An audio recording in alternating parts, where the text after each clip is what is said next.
Hi there, welcome back to our educational series. So today I'm going to teach you one of my favorite segments, which is how to critically taste wine. Now, I'm confident in your ability to drink the wine, but what I'd like to be able to do is to help you learn how to properly break down the wine. And through the years of going through the sommelier process, when I was at the Court of Master Sommeliers, I learned the proper way that they teach in how to critically evaluate wine. And remember, we're not drinking for pleasure here. We're evaluating the quality of that wine, and in some cases, if you're blind tasting, it will help you begin to learn the right way. Where is this wine from? Who produced it? What vintage was it made in? All these different factors. So let's start at the beginning. The first interpretation is a visual one, and what we're going to do is look at the wine. So what we might consider is there a gaseous component to the wine? Now, this is a still red wine. So if it was bubbling, there would be a problem there. But fortunately, this does not show that. The other things we'll look for is the color.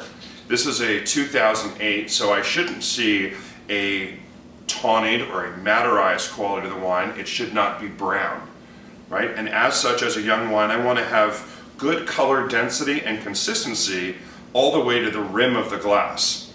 There is something called rim variation, where if we look at that and we see that the pigments of the wine begin to break down as we get to that outside part, it's going to tell us something about the age of the wine. Now, other things that we can look at are the legs on the wine. And those are literally these little rivers that come down in the glass, and it's telling me something about the viscosity, about the density of this wine.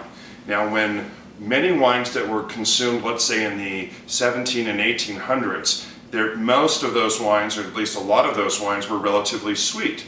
And so there was a statement made that if the legs of the wine were more pronounced, that it was a better quality wine. And indeed, in sweet wines, that would be true. In still wines, that may not be true. So legs will simply tell us, give us more information about that wine itself, right? And from this point, I swirl. And I'm going to swirl because I'm going to start to smell the wine. What this does is it aerates the wine. It helps to release the ethers and the ethers. It helps to open the wine up. And then from there, I'm going to breathe in through my nose and out through my mouth. And what I want you to be sure of is I want you to put your nose in the glass, not around it, not near it, but have the confidence to just put it in. Again, breathe in through your nose and out through your mouth. What we're doing is we're moving the wine across our palate, and we begin to start to break the wine down. So let's start with this. Beyond alcohol, because there will always be an alcohol perception in the wine, we want to think about what are the specific components of the wine. One of the things we would look at first might be fruit, right? This is a red wine, so I would naturally associate red fruits with this. Are those fresh fruits or cooked fruits? Can I be more specific than that? This is a Pinot Noir, so I often find things like cherries, perhaps raspberries or strawberries in the wine. And what I'm saying is that there are not literally cherries in the wine. What I'm saying is that there is a flavor perception that reminds me of cherries. It enables us to speak the same language so that I can share with you what I perceive in the wine. But understand those components are not actually in the wine. And then from there, what we'll do is we'll actually taste the wine. So again, I start swirling, I'm right-handed. I always move in a counterclockwise fashion.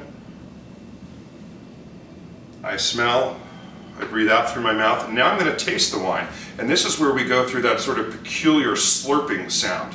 And so what I'll do is I'll take a bit of wine into my mouth, I will drop my head forward, and I will lightly suck air through the liquid to sort of move the wine throughout my palate, as such.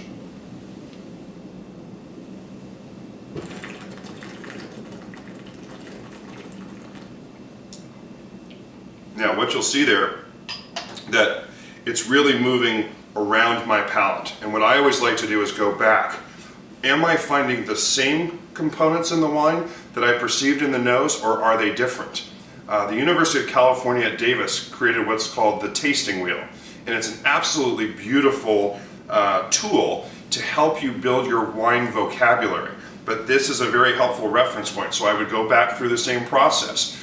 Do I see fruit in the wine? And if so, are they citrus fruits, stone fruits, red fruits in this case? What is the component of earthiness in the wine? Is it a dry soil, a rich soil? Is there a mineral quality to the wine? Is there a vegetal quality to the wine? Is there a presence of oak? And here we want to be very, very careful.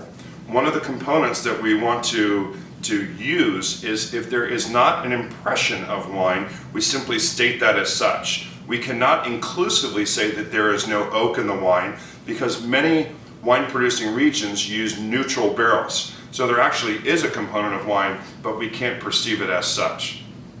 I hope this is helpful to you. I think it's a really great way to begin to understand how to break down wine. And as you practice this more, your vocabulary will grow, your accuracy will grow, and I think that you'll become a more educated wine drinker. And as such, I've always found that people who understand the wine a bit better tend to enjoy it a little bit more also. Thanks. Cheers.